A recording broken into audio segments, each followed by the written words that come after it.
2 hearings. My point is this. The ARB nor the previous congressional investigations had access to your emails, did they?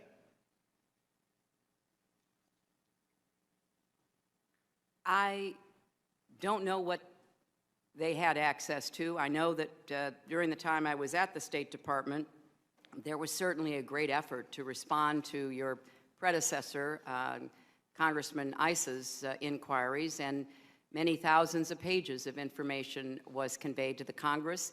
And I know that the State Department has worked diligently and persistently to try to respond to the many requests that it has received.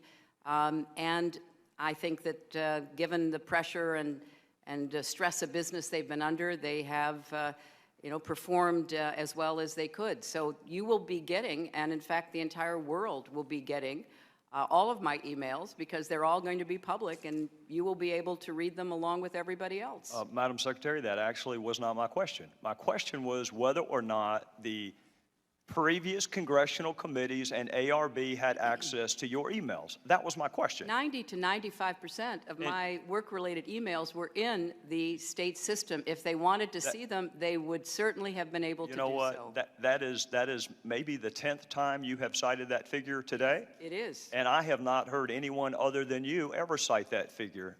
Who told you that 90 to 95% of your emails were in the State Department system? Who told you that? We learned that from the State Department in their analysis of the emails that were already on the system. We were trying to help them close some gaps that they had. Can you provide me with a name? Because when I asked the State Department about 10 days ago, what's the source of that figure, they shrugged their shoulders. Well, you can look for the state.gov addresses, and they certainly pop up. And right, and the Inspector General report, Madam Secretary, the Inspector General report, which you can't argue by perfect analogy, but you can certainly extrapolate, the Inspector General report found that less than 1% of State Department emails, record emails, were captured. So they give a number of less than 1%, and you give a number of 90%. Well, I don't know what you're referring to. I can only speak about my emails, my work-related emails. Well, let's talk about your work-related emails. We asked.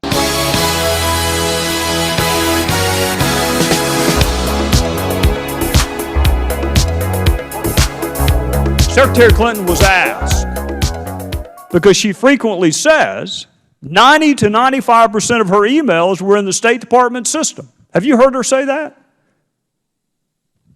Sir, I can't recall. Well, it won't take you long to find it.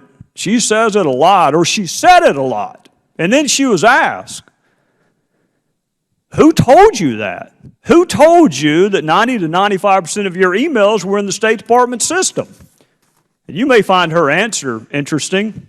We learned that from the State Department and their analysis of the emails that were already on the system. We were trying to help them close some gaps.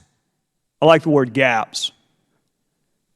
I guess if you consider the Grand Canyon to be a gap, then yes, there were some gaps in her email.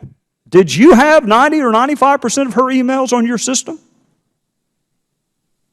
Again, sir, the only emails we would have is what has been provided recently, which was that 55,000 that we got.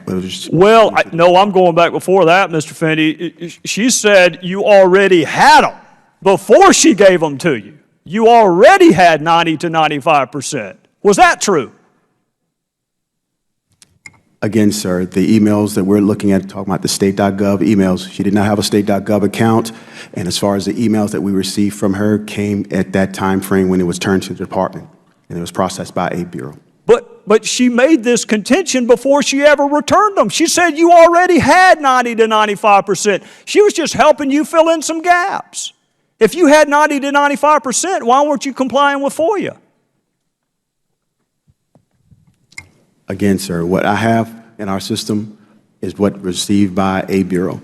Well, let me see if I can put that in South Carolina terms that I can understand. If she said that you already had 90 to 95% of her emails before she ever returned them, that ain't true.